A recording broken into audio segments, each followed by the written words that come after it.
Recibo un cordial saludo en esta oportunidad y una invitación para que juntos nos asomemos a la ventana de el mundo de la Biblia, esta vez con el libro del Génesis.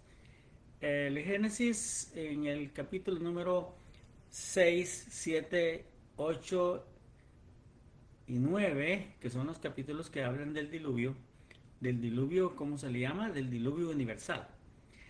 Queremos en esta oportunidad hacer notar varios aspectos de los que hablábamos la semana pasada. La semana anterior estuvimos iniciando este tema del diluvio. Hablábamos de la universalidad del pecado y naturalmente la universalidad del juicio de Dios. Y algunas palabras claves que vimos que la maldad era mucha sobre la tierra, era mucha. Y todos los designios, los pensamientos, del corazón del hombre eran de continuo solamente el mal. El mal. El hombre estaba ahí solamente para pensar en el mal. Ahora, en esta ocasión hay algunos detalles que vamos a tocar y quiero empezar diciéndole, por ejemplo, que en el arca se respira fe, esperanza y salvación. La fidelidad de Dios cumple su palabra y y después de haber cumplido su palabra, de destruir, de raer de la faz de la tierra a todas las personas que habitaban sobre la tierra, Él va a traer una nueva relación, Él va a traer ahora un futuro de esperanza. Él va a poner delante de los sobrevivientes del diluvio una, una puerta de esperanza, un futuro de esperanza para ellos. Entonces, cuando nosotros vemos que el arca eh, mire, el arca, como lo dije la otra vez, no era como lo dibujan a veces, como un barco, como algo así, no, era un edificio. Era un edificio construido para la preservación de la vida. Era un edificio construido para la preservación de la vida y ese edificio fue levantado cuando vino el diluvio, cuando las aguas crecieron. Entonces ese edificio fue levantado. Ahora, fíjese que en la Biblia hay varias cosas que quisiéramos notar.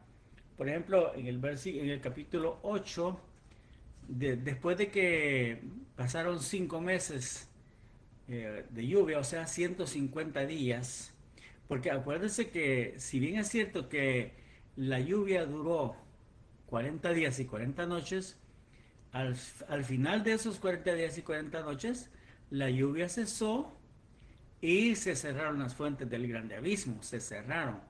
O sea, cesó la erupción de agua y cesaron las cataratas de agua. Yo no sé si usted ha visto alguna vez un lugar donde las aguas destruyen, donde las aguas arrasan con comunidades enteras. Pero la geografía de los lugares donde llueve es transformada completamente, de tal manera que en algunos lugares no queda memoria de lo que ahí existió en algún momento determinado, en algún punto de la historia. No queda memoria, no queda registro, porque el agua se lo lleva todo. El agua destruye todo. Y estamos hablando de un agua que puede durar un día o 2 días. Pero cuando estamos hablando de 40 días y 40 noches, y estamos hablando de que no es una lluvia como la lluvia que cae, sino que las cataratas del cielo se abren, las cataratas del cielo se abren y las fuentes del abismo, o sea, todo el agua que está bajo presión subterránea, esa presión se rompe a la presión y entonces el agua empieza a fluir el agua de una manera que no la hemos visto nunca, creo yo. Nunca hemos visto eso. Ahora, entonces, el agua pues sube y cubre todos los montes más altos de la tierra, que no sabemos cuáles eran. Tengo un dato aquí al respecto, pero ya lo voy a decir. No sabemos cuáles eran los montes más altos los que existían, pero sí la Biblia dice que los montes más altos fueron cubiertos. Ahora, mira lo que dice el capítulo 8 de acá del Génesis. Dice, y se acordó Dios de Noé y de todos los animales y de todas las bestias que estaban con él en el arca, e hizo pasar Dios un viento sobre la tierra, y disminuyeron las aguas, y se cerraron las fuentes del abismo, y las cataratas de los cielos, y la lluvia de los cielos fue detenida. Y las aguas decrecieron gradualmente de sobre la tierra, y se retiraron las aguas al cabo de 150 días. Aquí es donde yo quiero detenerme un momentito. Porque en el verso 5 también sigue diciendo que las aguas fueron decreciendo hasta el mes 10º, decreciendo. Aquí es donde yo me quiero detener un momento.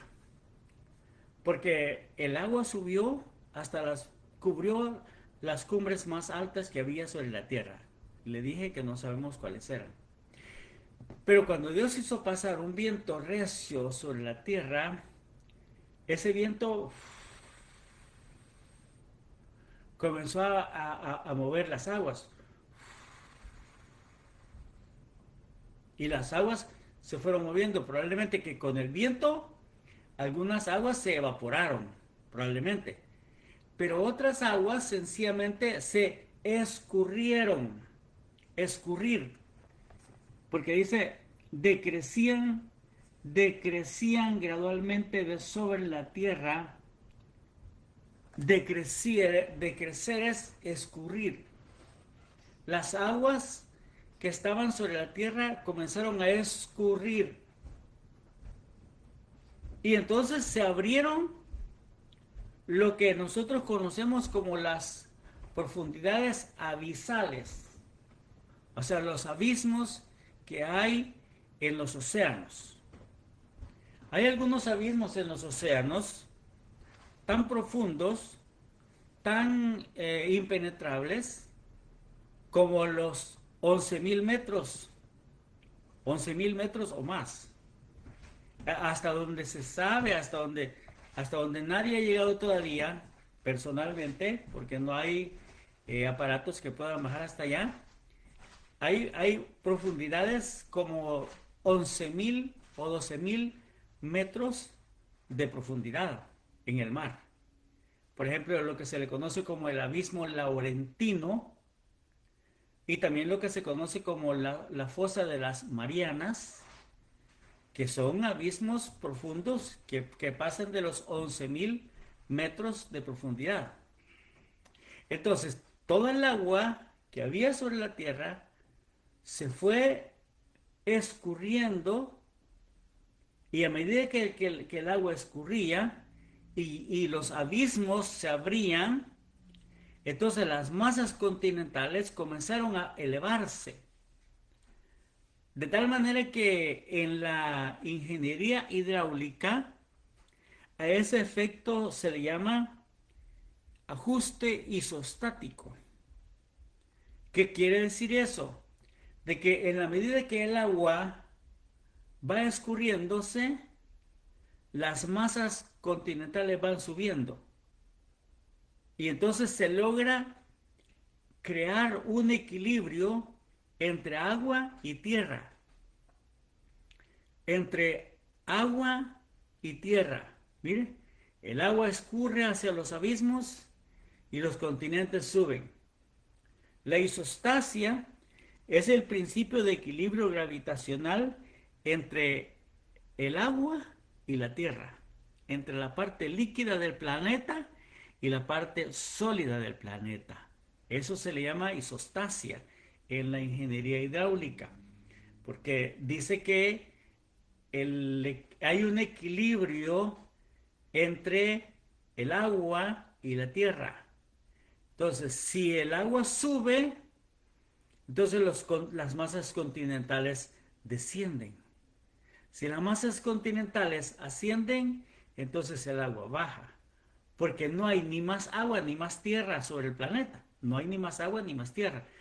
Con excepción del agua que se fue hacia las partes subterráneas de la tierra. En los subterráneos de la Tierra existe, según los estudiosos, según los que estudian la hidrografía y todo eso, existe mucha más agua de la que hay en los océanos.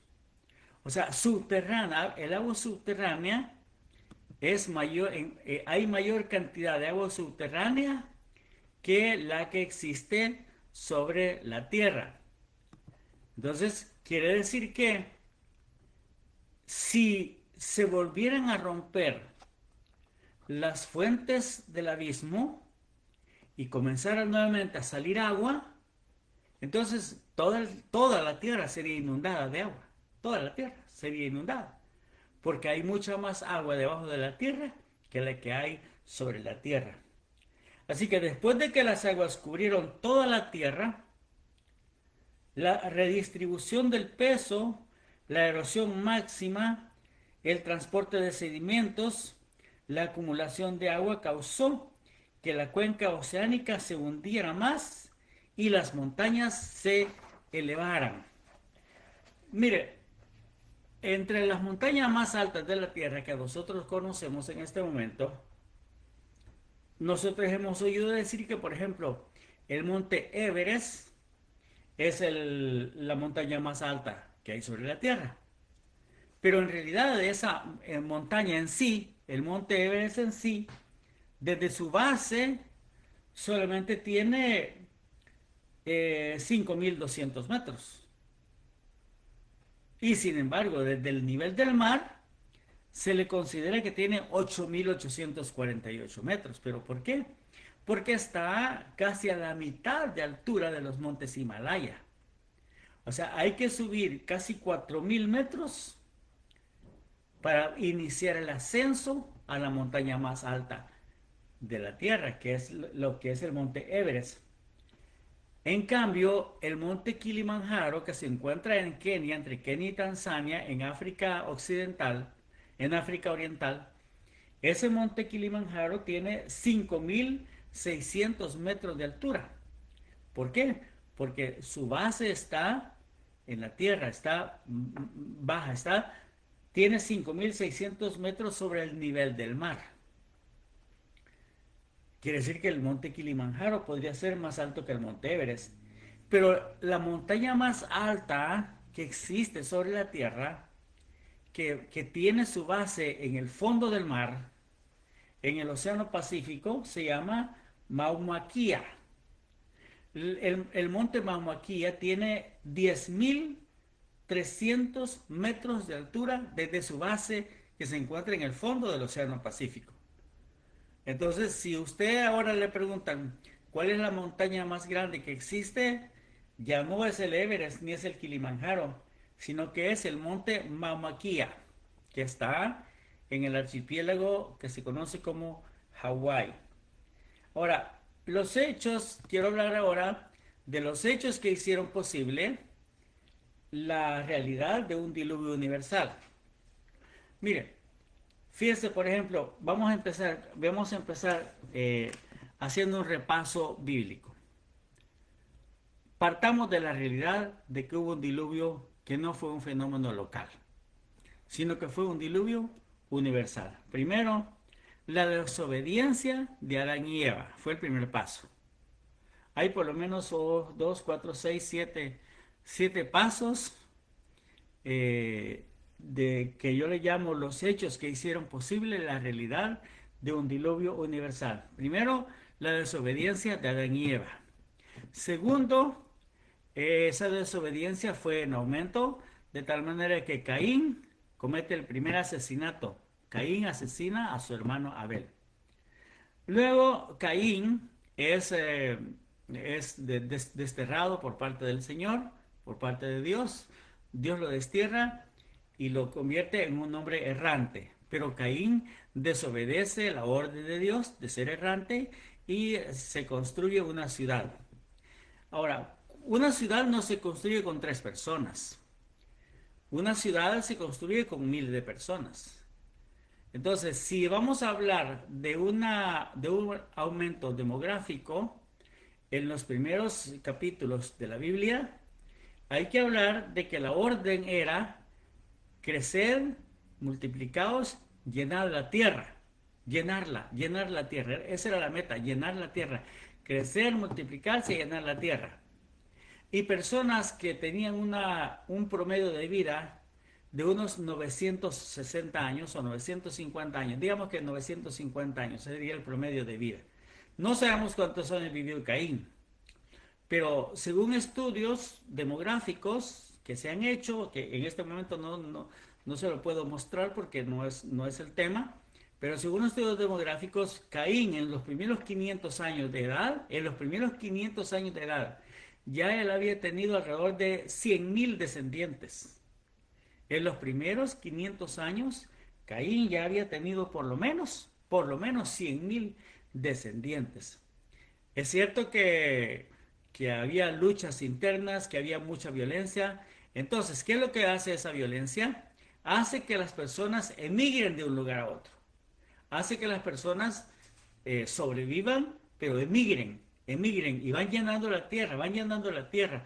Entonces, la violencia, en lugar de disminuir el aumento de la población, la violencia aumenta la población, porque cuando las personas se van huyendo de la violencia, allá donde van se siguen multiplicando. Entonces, de tal manera pues que cuando llegamos a los días de Lamec, que fue el hombre que hizo una apología de la violencia, Lamec, el hombre que hizo una apología de la violencia, porque él se jactó de haber dado muerte a un muchacho y se jactó de haber golpeado a un hombre. Entonces es una apología de la violencia lo que hizo Lamec. Quiere decir de que la humanidad, cuando en el tiempo de Lamec, ya está madurando para ser destruida. Ahí es cuando Dios podría haber dicho, la tierra está llena de violencia, toda la tierra está llena de violencia, toda la tierra está llena de violencia. ¿Por qué? Porque el hombre había llenado ya toda la tierra. Entonces viene la segunda genealogía, que es la de Set, y en esa genealogía igualmente nosotros encontramos personajes que viven igual, 800, 777 años vivió uno, 962 vivió otro, 969 vivió otro, Adán vivió 930 años. Entonces, pero Dios está dando, fíjese, Dios está dando pautas, Dios está dando oportunidades, Dios está dando señales. Y una de las primeras señales que Dios da a la humanidad, para que la humanidad se vuelva a Dios, porque hay un versículo ahí en Génesis 5 donde dice que en aquellos días los hombres comenzaron a invocar el nombre de Jehová. O sea, comenzaron a honrar, comenzaron a venerar, comenzaron a rendir culto al nombre de Jehová. Y el otro nombre, uno de los nombres también, significa movimiento intercultural. Ese movimiento intercultural, esa proclama intercultural, vamos a decirlo que fue una forma como los hijos de Dios o los descendientes de Set, fueron al otro lado, fueron a la otra cultura, fueron a la otra civilización, de alguna manera a proclamar el nombre de Dios. Y quizás se burlaron de ellos y ellos se regresaron, porque movimiento intercultural también significa eso, que ellos fueron allá a transmitir su cultura, la cultura de Dios, a aquella cultura que era una supercivilización, pero sin Dios. Entonces ahora pues Dios va a dar señales, y una de las primeras señales que Dios le va a dar a la humanidad perdida es su relación con Enoc. Todos sabían que Enoc tenía una relación con Dios. Todos sabían que Enoc tenía comunión con Dios. Todos lo sabían. Y todos se dieron cuenta cuando Enoc desapareció. Todos se dieron cuenta que Enoc no murió y que Enoc desapareció, porque todos fueron testigos de la prédica de Enoc. Cuando Enoc predicaba lo que Judas dice en su carta, que dice que Enoc predicaba que aquí el Señor vendrá con sus santas decenas de millares para hacer convictos a los hombres impíos, para darles el pago a sus impiedades por todas las obras impías que han hecho. Bueno, lo que Judas dice allá, ¿verdad? En su libro, en el único capítulo del libro de Judas. Entonces, él lo cita. Entonces, ahora pues, la humanidad pecadora, la humanidad desobediente, la humanidad perdida, está enterándose que Dios se llevó a Enoc, que Enoc caminó con Dios 365 años. Entonces, esa fue una señal de que algo iba a acontecer. Pero aparte de eso, también Dios le da otra señal, la señal de Matusalem, porque el nombre Matusalem significa cuando él muera, lo traerá, o su muerte lo traerá, o su muerte lo revelará. O sea, de una vez estaba diciendo que el día que Matusalén muriera, algo iba a suceder en la tierra, algo iba a suceder en el mundo, algo. ¿Qué es lo que iba a suceder? Ellos no lo sabían, pero sí habían sido testigos de las predicaciones de Enoc. Y probablemente el mismo Matusalén habrá también hablado, habrá también testificado durante sus 969 años. De tal manera que cuando Enoc muere, esa es una de las últimas señales de que algo va a acontecer. Porque fíjese bien, siendo Noé de 500 años, siendo Noé de 500 años, Dios le habló a Noé para decirle: el fin de toda carne ha llegado. El fin de toda carne ha llegado. Así que vas a prepararte un espacio de salvación. Vas a prepararte un espacio de salvación donde tú y tu familia van a ser salvos. Y Noé obedientemente comenzó a construir ese espacio de salvación, un espacio de esperanza, un espacio de fe, una construcción de fe, una construcción de esperanza, una construcción para salvación. Noé comenzó entonces a construirlo.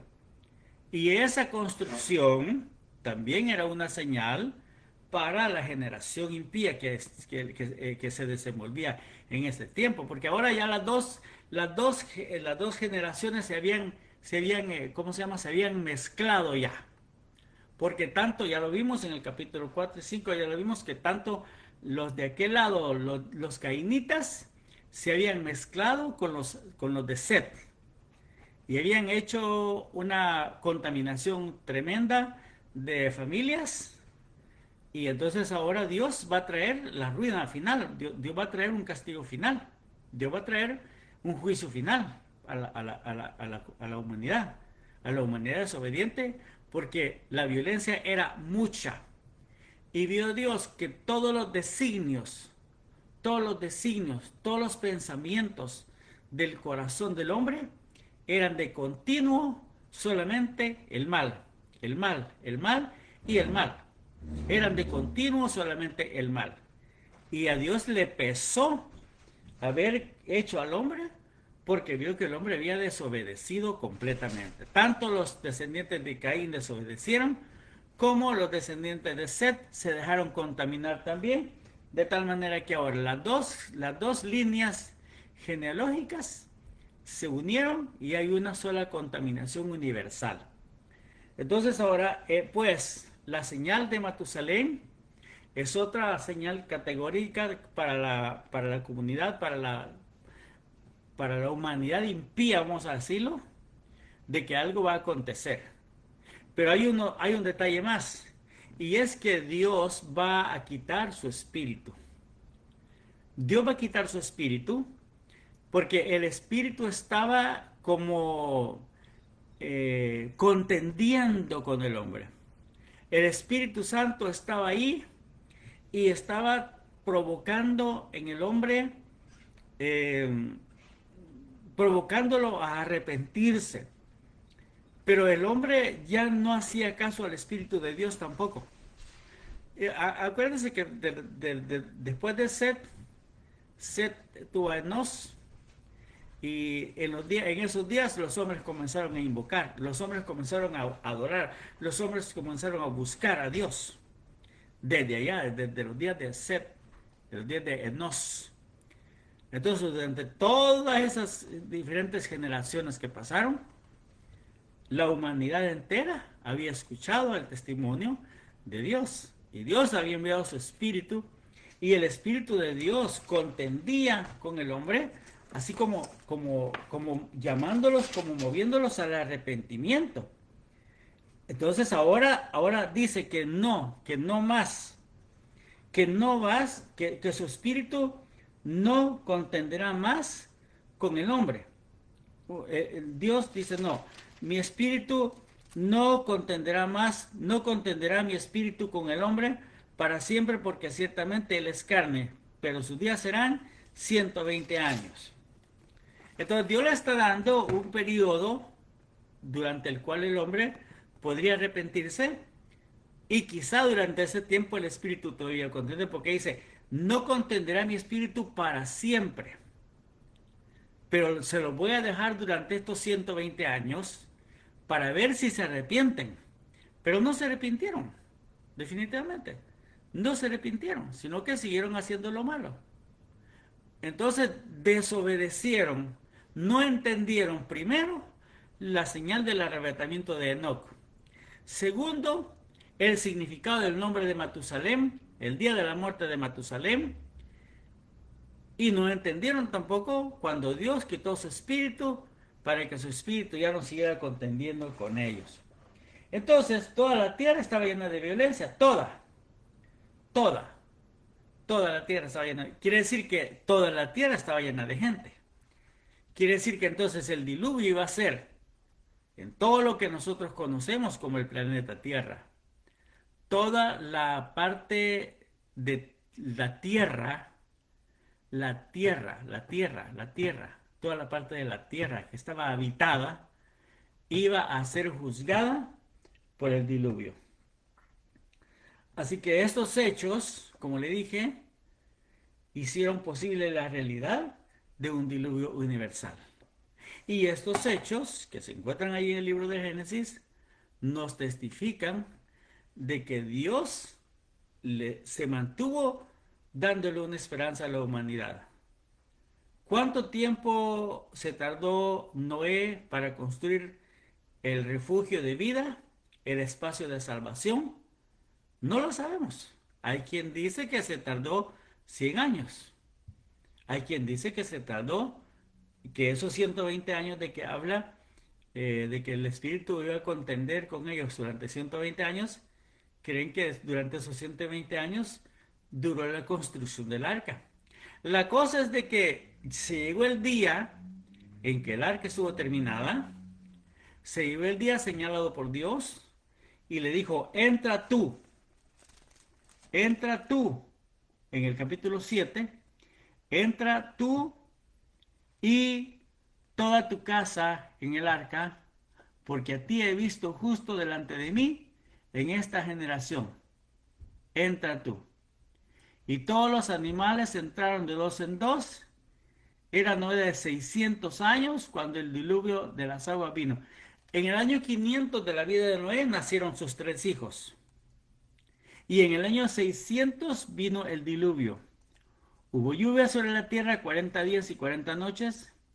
Y en el año 600, en el segundo mes, a los 17 días, ese día comenzaron a abrirse las cataratas de los cielos, se rompieron las cataratas de los cielos, se rompieron las fuentes del grande abismo, y hubo lluvia sobre la tierra 40 días y 40 noches, y después de 150 días, las aguas cesaron. 150 días, 5 meses, las aguas comenzaron a disminuir, y se tardaron 5 meses más para disminuir las aguas, y todavía después Noé se tardó algunos días más, de tal manera que todo el periodo durante el cual Noé estuvo en el arca fueron 376 días.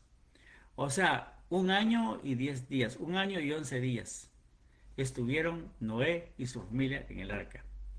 Amigo, la otra semana vamos a hablar del pacto de Dios con Noé. Y estamos en un periodo en el cual se le conoce como el periodo que no tiene fecha, no podemos decir fechas. Aquí no podemos decir fechas porque toda esta parte del Génesis, desde el capítulo 1 hasta el capítulo 11, No hay ninguna fecha segura, no hay ninguna fecha exacta que podamos decir. Todo es conjetura.